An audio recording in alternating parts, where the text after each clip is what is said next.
नमस्कार। BEd second year paper third और last हम बात कर रहे थे सिलेबस की।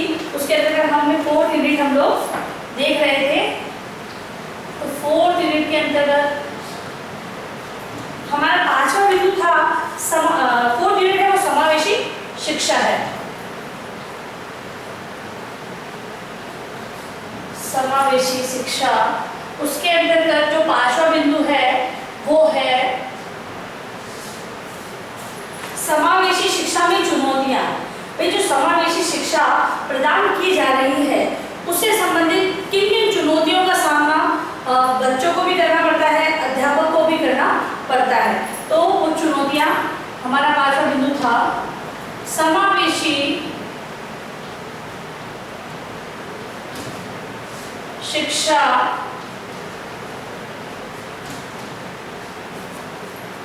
में चुनौतियां।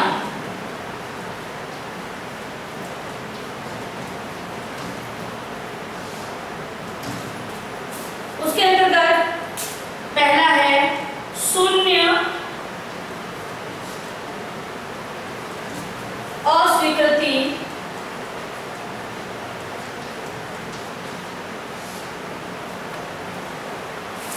उसकी बाधाएं और उपाय, जिसका हम अध्ययन इस यूनिट में करेंगे, चौथी यूनिट के अंदर। फिर दूसरा बिंदु है आधारभूत संरचना के लिए आधारभूत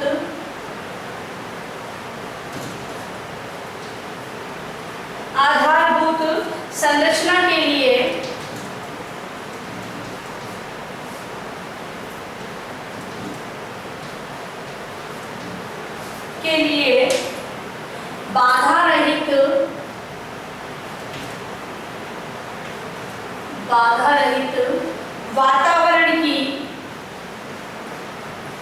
बाधा रहित वातावरण की सुगम पहुंच,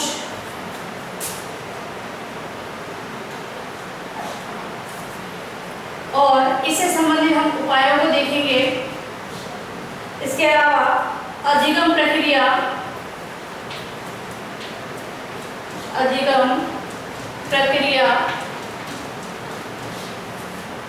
के लिए बाधा रहित अधिगम प्रक्रिया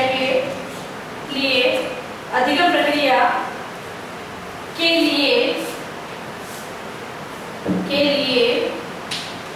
बाधा रहित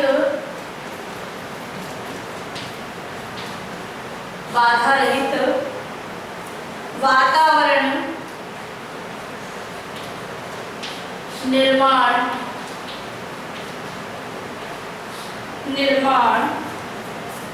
के उपाय, प्रमुख अक्षमताओं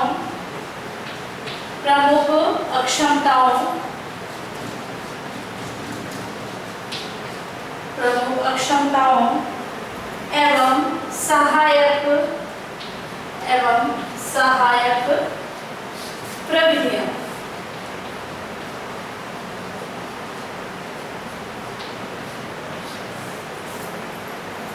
टॉपिक ही है आधारभूत संरचना, मतलब कि जो एजुकेशन समावेशी शिक्षा जो देनी है, इंक्लूसिव एजुकेशन जो देनी है, उसके लिए जो आधारभूत संरचना बनाई जा रही है, मतलब शिक्षा की जो आधार, किस आधार पर शिक्षा दी जाएगी, तो उसके लिए बाधा रहित वातावरण है जो बाधित है, ठीक है, उसमें पहुंचने के लिए सुगम पहुंच, मतलब कि आसानी से किस प्रकार उसको किया जाए। क्योंकि जो एक सबसे बड़ी चुनौती ये है समावेशी, जो विशिष्ट बालक हैं, अक्षम बालक हैं, विकलांगता से ग्रसित बालक हैं, किसी भी प्रकार की विकलांगता हो सकती है, वो बालक हैं, वो सामान्य बालकों के साथ जब पढ़ते हैं तो एक अध्यापक को भी बहुत सारी चुनौतियों का सामना करना पड़ता है, और एक बच्चे के लिए भी वहाँ पर वातावरण सृजित करने के लिए बहुत सारी चुनौतियों का सामना करना पड़ता है। तो किस प्रकार सुगम पहुंच, मतलब आसानी से किस प्रकार हम पहुंच सकते हैं, उसके लिए अधिगम प्रक्रिया के लिए, मतलब सिखाने की जो प्रक्रिया है और बच्चों की सीखने की प्रक्रिया है, उसके लिए बाधा रहित वातावरण का निर्माण के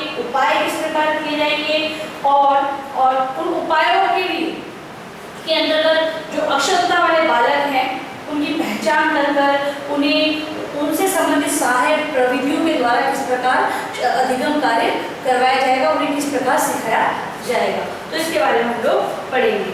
फिर है नेक्स्ट चुनौती है अनुकूलन, अनुकूलन से संबंधित।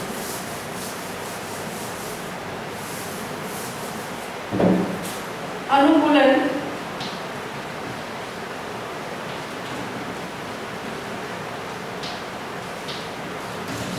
अनुकूलन के अंतर्गत हम देखेंगे समावेशन की मनोसामाजिक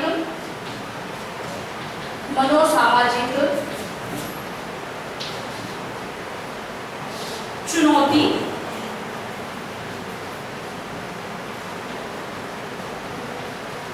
मनोसामाजिक चुनौतियां। उसके अंतर्गत बच्चों को मतलब जो मानसिक रूप से डराया धमकाया जाता है वो मनोसामाजिक के अंतर्गत आती है। तो उस प्रकार की चुनौतियां कौन कौन सी होगी जिनको फेस करना होगा? तो बच्चों को डराना या धमकाना, बच्चों को डराना धमकाना। फिर है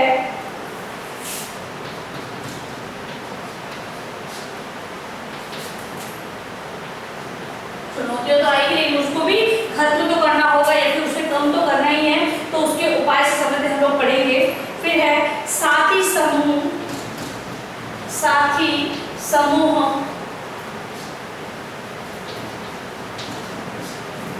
अंतर उन्मूलन के उपाय।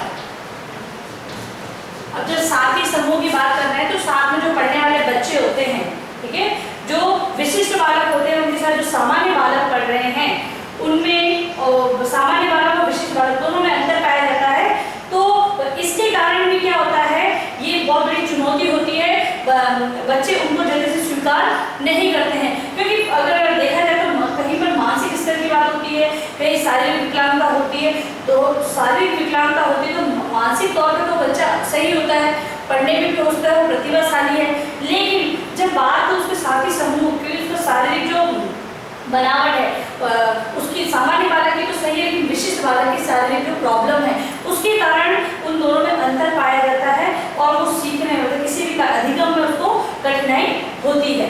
तो इस प्रकार की जो चुनौती है उसके उन्मूलन के उपाय हम लोग इसमें पढ़ेंगे। फिर है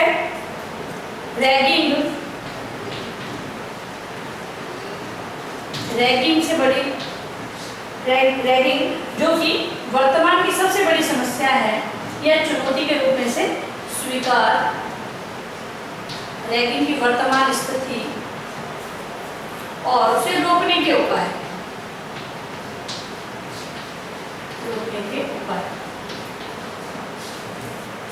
तो ये सारी चीजें हैं वो हम 4th यूनिट के अंतर्गत समावेशी शिक्षा के अंतर्गत हम लोग देखेंगे। फिर है 5th यूनिट इकाई 5।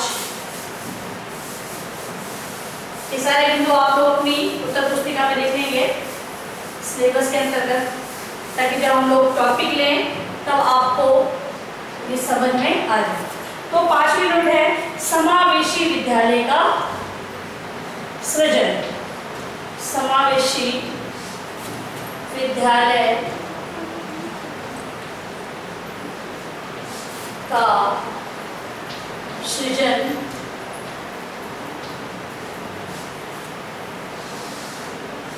समावेशी विद्यालय का सृजन।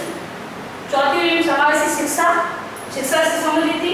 अब ऐसे विद्यालयों का सृजन किस प्रकार होगा, उनमें कौन कौन सी किन किन चीजों का प्रबंधन होगा, किस किस प्रकार की गतिविधियों का प्रबंधन होगा, तो वो सारी चीजें इस समावेशी विद्यालय के सृजन के अंतर्गत आएगी। तो पहला है समावेशी विद्यालय। पहला बिंदु क्या है? समावेशी विद्यालय। उसकी अवधारणा को समझेंगे हम इसमें, अर्थ को देखेंगे, अर्थ, विशेषताएं, कौन कौन सी विशेषता होनी चाहिए समावेशी विद्यालय में? विशेषताएं आधार एवं सिद्धांत, आधार एवं सिद्धांत, कौन कौन से प्रिंसिपल्स फॉलो होंगे इस समावेशी विद्यालय में, उनके बारे में देखेंगे हम। फिर है आवश्यकता, क्या आवश्यकता है समावेशी विद्यालय की? उद्देश्य, किन उद्देश्यों पर आधारित है समावेशी विद्यालय? वह महत्व की बात हम लोग करेंगे। तो सबसे पहला बिंदु हम क्या देखेंगे? समावेशी विद्यालय।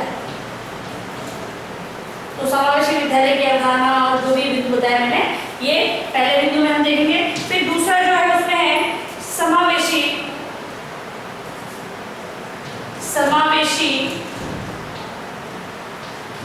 अभ्यास, समावेशी अभ्यास सहयोग।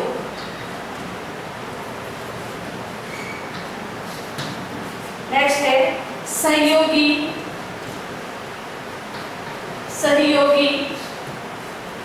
प्रविधियां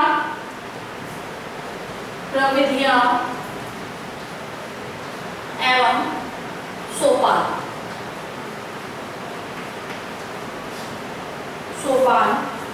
प्रमुख सामूहिक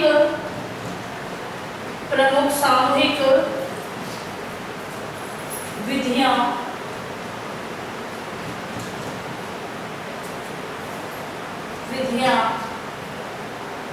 प्रमुख सामूहिक विधियां,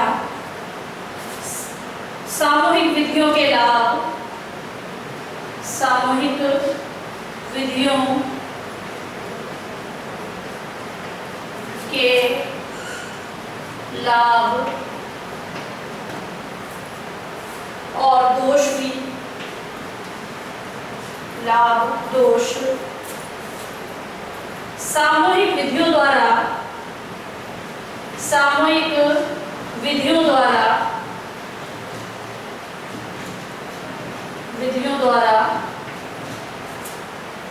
अधिगम, सामूहिक विधियों द्वारा अधिगम को प्रभावशाली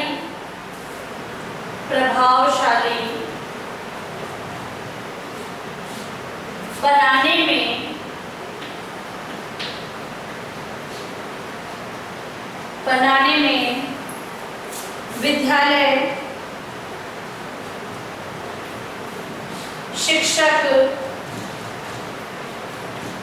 शिक्षक और अभिभावक या परिवार भी बोल सकते हैं, अभिभावक की भूमिका।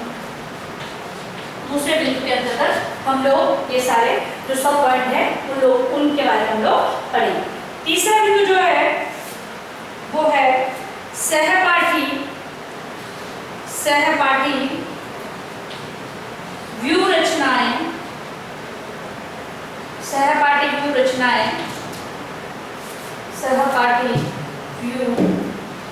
रचनाएं,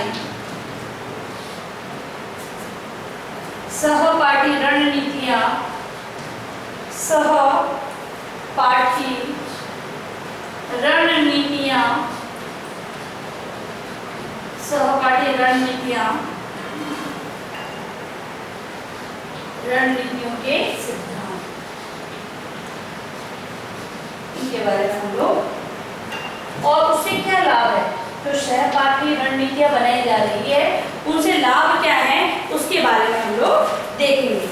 फिर है नेक्स्ट जो बिंदु है वो है नवीनतम अनुदेशनात्मक तकनीकी या अभ्यास बोल सकते हैं, नवीनतम अनुदेशनात्मक अभ्यास, नवीनतम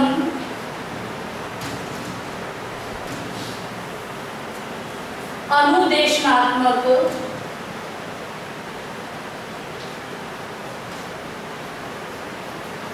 अभ्यास। कोई नई तकनीकों से संबंधित है तो उसका अभ्यास किस प्रकार कराया जाएगा, और बच्चों के लिए भी और जो अध्यापक है उनके अंतर्गत इन तकनीकों को किस प्रकार विकसित किया जाएगा उसके बारे में हम लोग पढ़ेंगे। नेक्स्ट है इसमें बिंदु समावेशी शिक्षा। समावेशी शिक्षा शिक्षक की भूमिका। तो जो समावेशी विद्यालय के अंतर्गत जो समावेशी शिक्षक होगा उसकी भूमिका क्या रहेगी, उसे किस प्रकार अपना जो विद्यालय से संबंधित शैक्षिक और सह शैक्षिक कार्यक्रम है उसको किस प्रकार करना होगा उसके बारे में हम लोग उसमें पढ़ेंगे। नेक्स्ट बिंदु है समावेशी शिक्षा के प्रबंधन में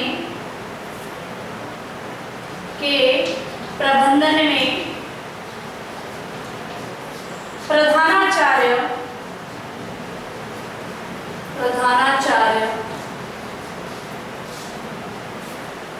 की भूमिका।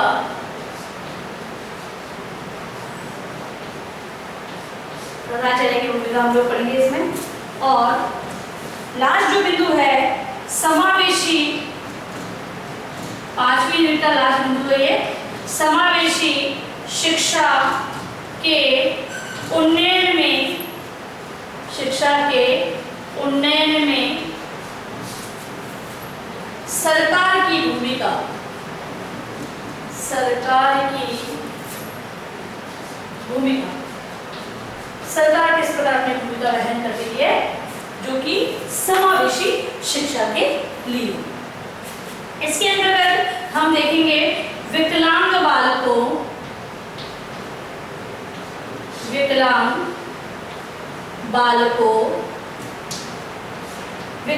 बालकों की समेकित, विकलांग बालकों की समेकित शिक्षा के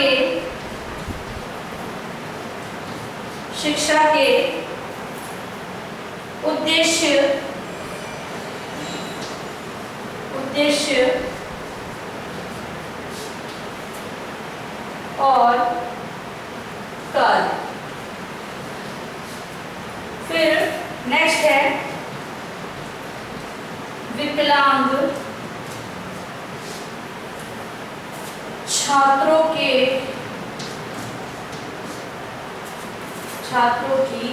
समेकित, मतलब साथ में, जो साथ में सामान्य विशिष्ट बालकों के साथ में शिक्षा के उद्देश्य और कार्य देखे हमने। फिर विकलांग छात्रों की समेकित शिक्षा की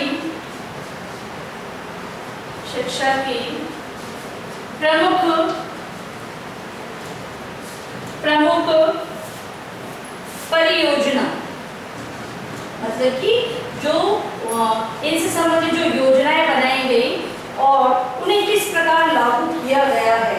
मतलब सरकार ने जो योजनाएं बनाई गई, समय समय पर योजना बनाई गई कि जो बालक हैं वो किस प्रकार सामान्य बालकों के साथ पढ़े और इन्हें भी, इनकी भी जो अधिकार है, कर्तव्य है, उनका इन्हें पता लग सके। तो उनसे संबंधित बहुत सारी योजनाएं बनाई हैं।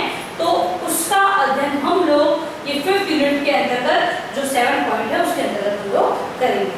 तो मैंने आपको 3 से लेकर 5 यूनिट, मतलब कि जो 3rd यूनिट है हमारी विद्यालय गतिविधियों का प्रबंधन, 4th यूनिट हमने देखी समावेशी विद्यालय, और 5th यूनिट जो है हमारी है समावेशी विद्यालय का सृजन। ये हमने कल और आज में सिलेबस लिख लिया।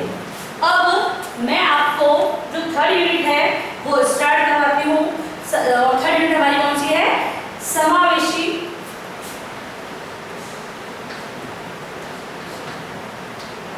अब पहले हम 3rd यूनिट स्टार्ट करते हैं, विद्यालय गतिविधियों का प्रबंधन। विद्यालय गतिविधियों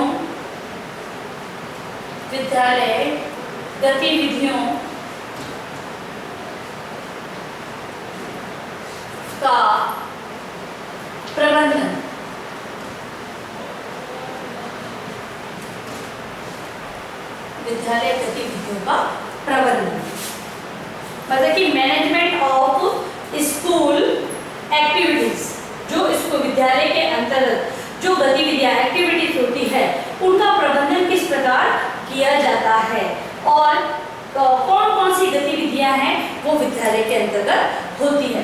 तो सबसे पहले हम लोग देखेंगे समय प्रबंधन, बात कर रहे हैं हम लोग समय प्रबंधन की, टाइम मैनेजमेंट। समय प्रबंधन क्या होता है, समय प्रबंधन और समय प्रबंधन क्यों आवश्यक है। तो हम समय प्रबंधन की जहां बात करते हैं, यदि अगर समय का प्रबंधन नहीं होगा तो कोई भी कार्य समय पर नहीं होगा। इसीलिए विद्यालयों में समय के प्रबंधन के लिए विद्यालय कैलेंडर या समय सारणी का निर्माण किया जाता है। और जो विद्यालय कैलेंडर है वो पूरी वर्ष भर की जो क्रियाकलाप होते हैं उनका लेखा जोखा उसके अंतर्गत होता है। और यदि बात हम करें समय सारणी की, तो समय सारणी जो दैनिक कार्य होते हैं उन पर आधारित होती है। उसके अंतर्गत शैक्षिक और सशैक्षिक जो भी कार्यक्रम होता है उसका विषयवार, अध्यापकवार वो सारा डिवाइडेशन समय सारणी के अंतर्गत दिया जाता है। तो समय प्रबंधन विद्यालय कार्यक्रमों को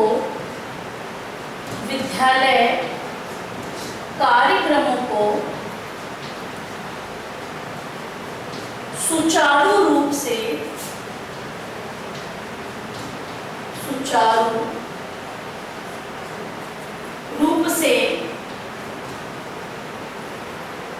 चलाने के लिए, विद्यालय कार्यक्रमों को सुचारू रूप से चलाने के लिए आवश्यक है कि समस्त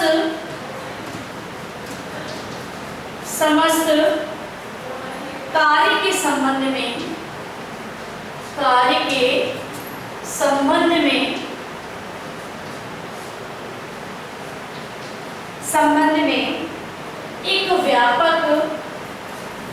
एक व्यापक सूची का निर्माण किया जाए।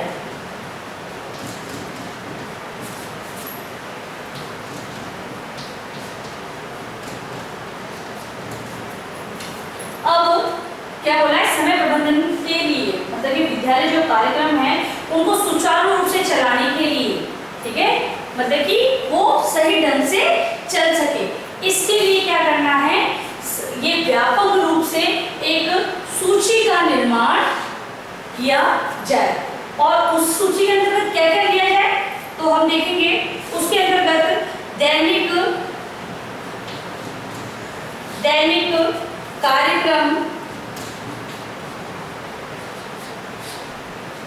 दैनिक कार्यक्रमों को लिया जाए, फिर समय सारणी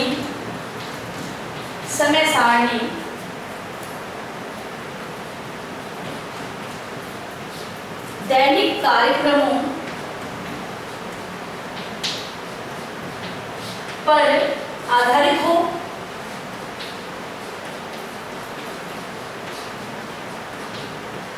मतलब कि एक सूची जो तैयार होगी उसके अंदर हम लोग समय प्रबंधन की बात कर रहे हैं तो इसमें समय सारणी और कैलेंडर दोनों ही आएगा।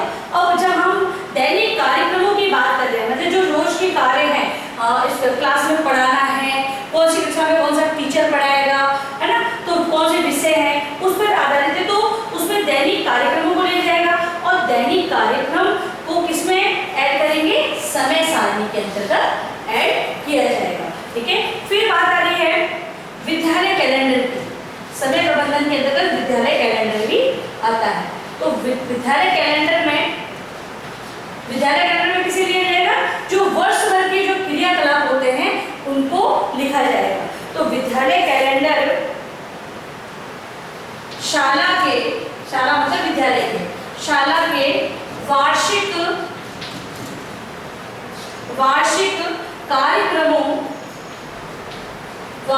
कार्यक्रमों के समय का निर्धारण करने के लिए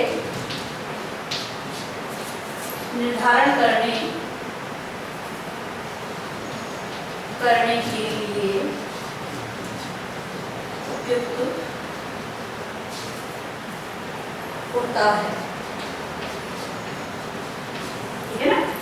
समय प्रबंधन की बात करें हम लोगों ने, उसमें दैनिक की बात करें तो समय सारणी, और यदि हम वार्षिक कार्यक्रमों की बात करते हैं तो जो विद्यालय कैलेंडर, ठीक है, या शाला कैलेंडर भी इसे कहा जाता है। तो समय प्रबंधन के अंतर्गत ये सब चीजें आएगी।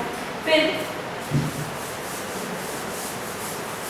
टाइम मैनेजमेंट देखा हम लोगों ने। नेक्स्ट जो बिंदु है हमारा वो है शाला या विद्यालय कैलेंडर। शाला या विद्यालय कैलेंडर।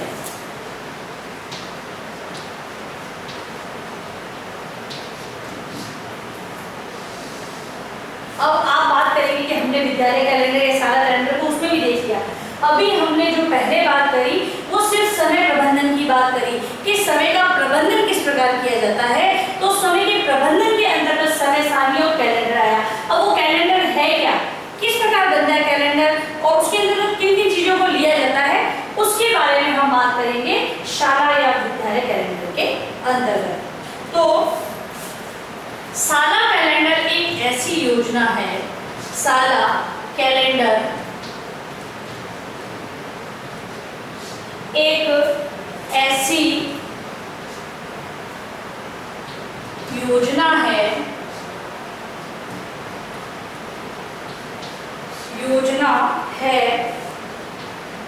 जिसके अंतर्गत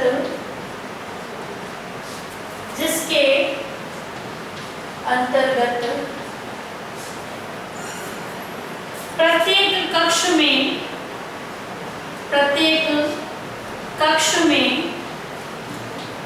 अध्यापित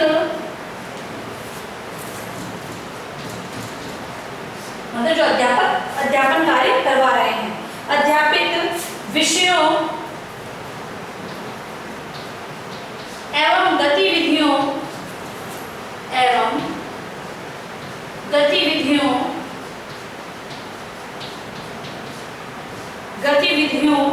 का लेखा जोखा सम्मिलित होता है। ठीक है, जो वर्ष के लिए प्रधानाचार्य द्वारा इसका निर्माण किया जाता है और जो विद्यालय से संबंधित जो जितनी भी गतिविधियां हैं, कौन से विषय हैं, किस प्रकार पढ़ाए जाएंगे, कौन कौन से अध्यापक उनको पढ़ाएंगे। ठीक है, समय सारणी में तो कक्षावार बताया जाता है, विषयवार अध्यापक बताया जाता है, लेकिन जो प्रधानाचार्य है वो विद्यालय शाला कैलेंडर के अंतर्गत पहले अपनी पूरी योजना बनाता है कि ये कैलेंडर के अंदर उसमें सब लिखा होता है कि ये अध्यापक है, उनकी कितनी कक्षाओं में कौन कितने कालांश है, वो कालांश भाई सब कुछ उसके अंदर लिखा होता है। गतिविधियां, वर्ष, उत्सव, जयंतियां वगैरह जो भी होती है वो सारी उसके अंतर्गत ऐड की जाती है, उसका लेखा जोखा उसके अंतर्गत होता है। अब ये कैलेंडर है, उससे क्या लाभ है, तो उसमें हमें विद्यालय की कार्यविधि का ज्ञान होता है, विद्यालय की कार्यविधि का ज्ञान प्राप्त होता है। अब विद्यालय की कार्यविधि का ज्ञान प्राप्त होता है मतलब कैसे ज्ञान प्राप्त होता है। अब विद्यालय में कोई भी समझ लो कोई गतिविधि चल रही है, कोई भी कंपटीशन मान लो या फिर कोई भी कार्यक्रम, खेलकूद प्रतियोगिता मान लो, कुछ भी चल रहा है, तो जब खेल सप्ताह होता है तो खेल प्रतियोगिता चलती है, सांस्कृतिक सप्ताह होता है तो सांस्कृतिक कार्यक्रम चलते हैं, SPW कैंप होता है तो वो चलता है, या फिर कोई भी जैसे वृक्षारोपण कार्यक्रम है, कोई भी कार्यक्रम चल रहा है। यदि प्रधानाचार्य ने विद्यालय कैलेंडर बनाया है, एक प्रति स्वयं के पास है, एक स्टाफ रूम में लग रखी है, तो ये सारी प्रतियां होगी। तो मतलब ये बनाया गया है से नहीं देखेगा। इससे क्या होगा, आसानी से पता चल सकेगा कि ये गतिविधि है, क्योंकि कैलेंडर में हमने लिख रखा है कि ये गतिविधि आयोजित होगी, इस तारीख को होगी। भाई थोड़ा हो सकता है तारीख को आगे पीछे हो, लेकिन संभावित तिथियां वही होती है। तो इस मंथ में ये कार्यक्रम आयोजित होती है, तो उसमें लिखे होते हैं, तो किसी को आश्चर्यचकित की बात नहीं होती है, उसको देखकर पता लगाया जा सकता है। अगर प्रधानाचार्य पहले ही बना लेता है तो जो अध्यापक है वो भी कार्य किस प्रकार से करेंगे, उन्हें पता है कि हमें आगे जाकर समय कम मिलने वाला है, तो हमें कोर्स को किस प्रकार जल्दी करवाना है, या फिर आगे समय है तो उससे पहले बाद में हम किस प्रकार करेंगे। तो ये कैलेंडर होता है, तो उससे ये ज्ञान की प्राप्ति हो जाती है, कार्य विधि मतलब जो कार्य करने की विधि है उसका ज्ञान प्राप्त हो जाता है। और अंत में आज आप लोग अपना गृह कार्य प्रश्न जरूर करके लाएं। गृह कार्य प्रश्न लिखेंगे और सभी को अपनी अपनी कॉपियों में ये गृह कार्य प्रश्न करना है, जो कि आवश्यक है। उसके अंदर आप लोग लिखोगे समय प्रबंधन, टाइम मैनेजमेंट, समय प्रबंधन से क्या अभिप्राय है।